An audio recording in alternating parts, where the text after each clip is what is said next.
Auction Monday. First item, 2D01. This one, Central Texas Chert, leaf-shaped blade, low quality raw, 6 7/8 inches long. I had some of this low quality raw stuff left over, so I just knocked this out pretty fast. The first two items are going to be this low quality raw Central Texas Chert. It is sharpened all the way around. It's a good size, but it is a little bit bumpy, and it's not perfectly straight. But it's meant to be used. Okay. Next item,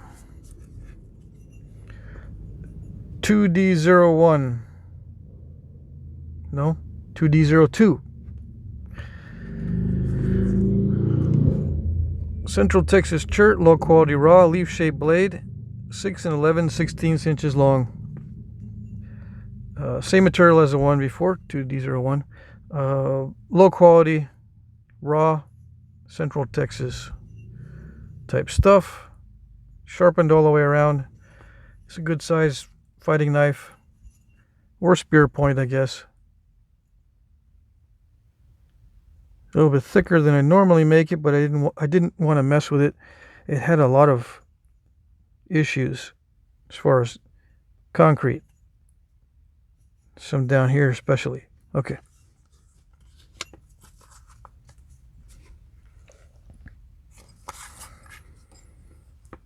$2D03. Georgetown flint, double point blade, medium quality raw, very tough, 6 1/4 inches long. Yeah, I showed this on video. I told you guys it was very hard for me to thin this one down. It gave me a lot of trouble, very steppy. But I did manage to thin it down after a lot of time on this. It started out as a big nodule. It's very durable. This is the interior of the nodule. Okay. That's the advantage. The disadvantage is it's very tough and very difficult to nap. 2D04. Texas Pedernales Chert, leaf-shaped blade, medium quality raw, 4 5/16 inches long. Yeah, pretty typical of the blades I'm offering. A lot of these leaf-shaped blades. Semi-translucent.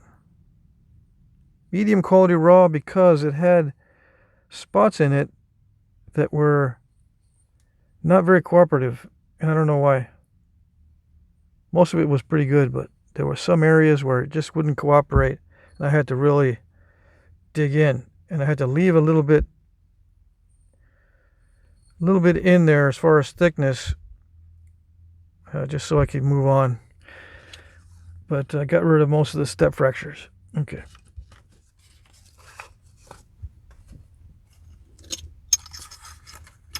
Two objects in this next item. Item 205. 2D05. Pedernales Chert, high quality raw, Dalton point plus a practice point, 3 3/16 inches long. Yeah, I always do practice points. I did one before this, and they were both the same length, right? But I broke the tip off of this one, as you can probably notice. But it came out all right, pretty thin. Not really that translucent. Pedernales Chert comes in various shades of tan and gray. That's why this is a little bit gray. This wasn't too bad, this little discoloration. That I thought that might have been difficult concrete, but it's just mild concrete. All right. Both of these under the same item number.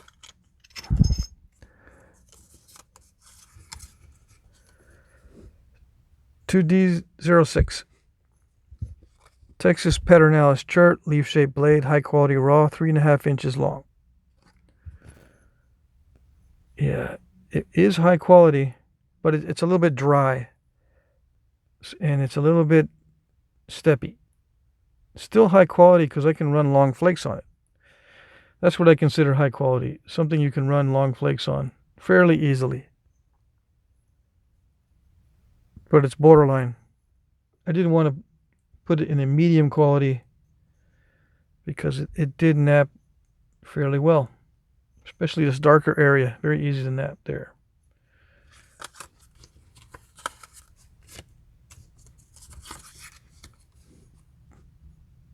$2D07. Texas Pedernales chert, leaf-shaped blade, high quality raw, 3 5/16 inches long. This one I thinned out really well. I think this was 8-1. A little bit translucent. It's a brownish. You can't really see it in this light, but it's kind of a brownish color.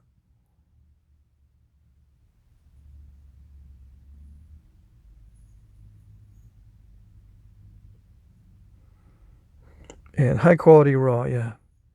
But as with all raw stone, it's kind of tough on the tools.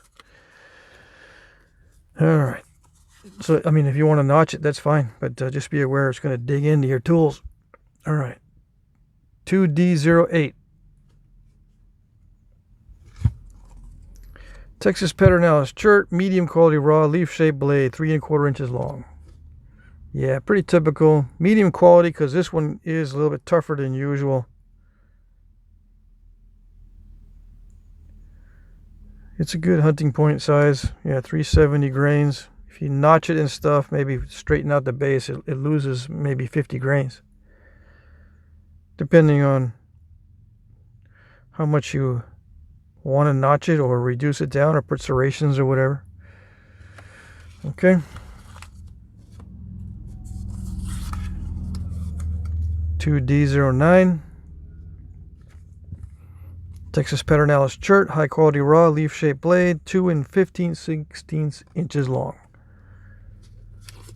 And it's 344 grains, similar to the last one. Well, no, that one's 370.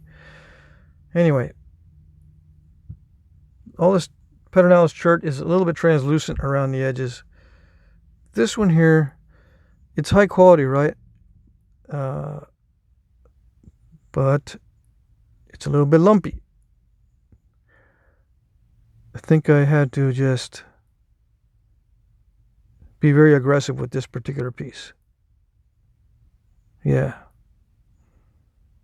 A little bit steppy as far as material goes. Okay.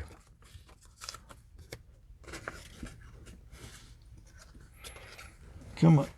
Let's see. All right, I'll get to that later. I dropped the information on the next one. 2D10. Texas Pedernales chert, high quality raw, expanding stem point with deep and wide notches, 3 15/16 inches long. Yeah, this one here started out as narrow notches, but I blew off one of the barbs, and that hurt a lot because it blew off that barb entirely. So to even it out, I had to put these deep notches in. Now, there's probably points like this in the archaeological record. I just forget what they're called, and I didn't look it up. But it's similar to one of the points that I've seen.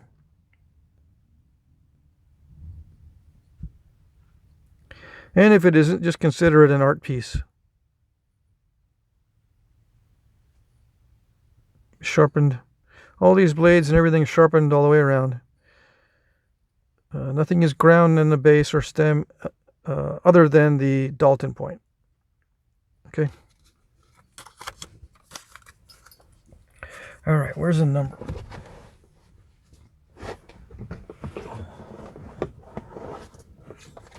All right. 2D11. Texas Pedernales chert, low quality raw, Marshall point, 3 3/4 inches long. Yeah, Marshall. It's an easy style to do. These notches were kind of a hassle to do because this raw stuff can be temperamental. It can crack and split when you're doing the notches pretty easily out of the blue. But this one ended up being okay, luckily. Yeah, and it's a low quality, right? So you have to put a lot of effort into shaping this, and that's what makes it temperamental. There was some step fracturing here, and there was a big lump in here in the middle too. So I had to take off a lump on both sides on this particular piece. But it looks all right with the bold flaking.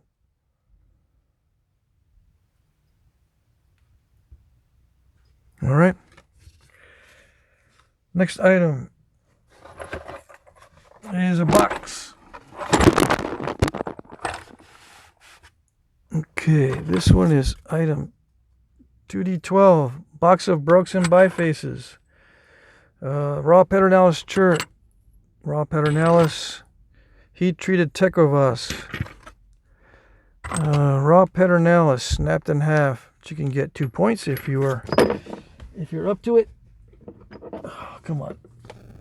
I don't want to break the Marshall point. Let's see. Raw Paternalis chert. Biface of Paternalis chert. Yeah, I didn't finish this one out because there was a pocket of concrete right there, so I didn't want to mess with it. It's a lower quality raw Paternalis chert. This one is Paternalis chert, just snapped on me, low quality. This one is a biface of low quality Central Texas chert. Same material as the first two items. There's some concrete in here and some various issues. It's kind of chalky in some areas and kind of really dense in other areas. But it's a big piece. Yeah, this is a Central Texas gravel chert. Translucent. I recommend heat treating this before going any further unless you like the challenge of raw, very tough chert. But it is translucent, so it's kind of cool. And a couple of pieces of Georgetown, high quality. The reason why there's question marks on there is because I didn't know if they were going to be large enough for another project I'm working on, and they're not large enough. So there you go. I'm just putting them in here. Okay. And if there's room, which there probably is not, but if there is room in the box, I just add flakes. Usually Georgetown flakes. Okay.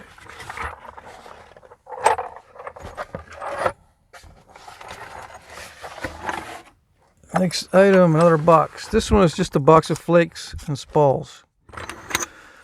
Let's see, these are all mixed together. Alright. These are 4 large flakes of Buffalo River raw. A couple of pieces of West Texas heat treat.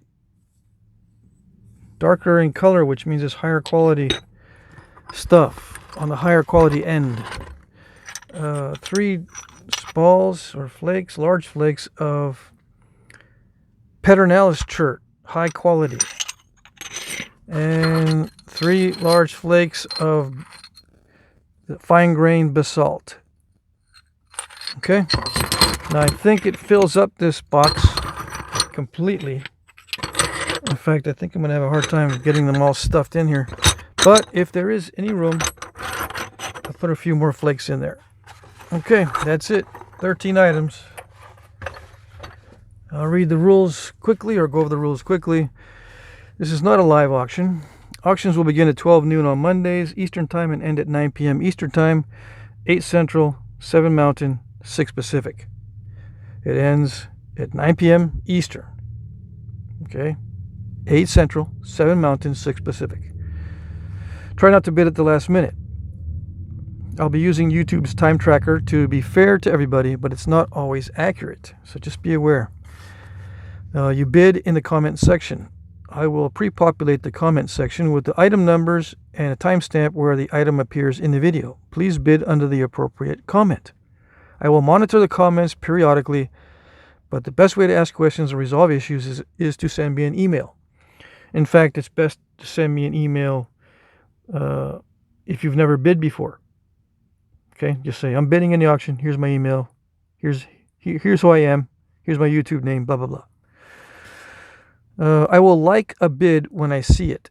Sometimes YouTube is funny about posting comments. Not everyone sees your comment. I will like it if I see it. That's how you know that I see your comment. I will like it. I will announce the winner by commenting with this generic message. Okay, at 9 p.m. Eastern, I will start announcing the winners. I'll start with the first item and go all the way down in order until I hit the last item. So I'll put this in there, sold, thank you, and the price that it sold at. You need to monitor the comment section so that you know that you won. If I don't have your email, there's no way for me to send you a message that you won. If I do have your email and for some reason you didn't respond or you didn't send me an email when you saw my message, I'll send you an email. Hey, you won. What's up? That kind of thing. All right. Shipping is free unless you're outside the U.S. If I use first class package, I'll add $10 to the winning bid. I'll add $20 for a small priority flat rate box, and I'll add $40 for a medium priority flat rate box. All mail will go through the U.S. Post Office. I accept checks, money order, PayPal, Venmo, Cash App. I can also send you an electronic invoice. I'll issue refunds if needed. If for some reason you can't pay, I'll offer the item in the next auction. I'll sign all items unless you don't want me to, or unless they're just regular buy faces or some other thing like practice points. I usually don't sign those either. Shipping will begin Tuesday after the auction. I will provide tracking numbers. All right. Again, if you have the winning bid and I don't see it for some reason, if YouTube doesn't act right, or if it's screwy, or somehow I can't see your bid, we can work it out by email. I might be able to make you a duplicate. If I don't see your winning bid and I award the item to someone else, then let's work together in the emails back and forth, and I might be able to make you a duplicate, or we'll make an arrangement if you wanted it. If you still want the item. Okay? I can't take it back from the person that I awarded it to. So we'll just make arrangements to fix the situation. All right. So hope everybody had a good weekend. That's it for the rules, and good luck.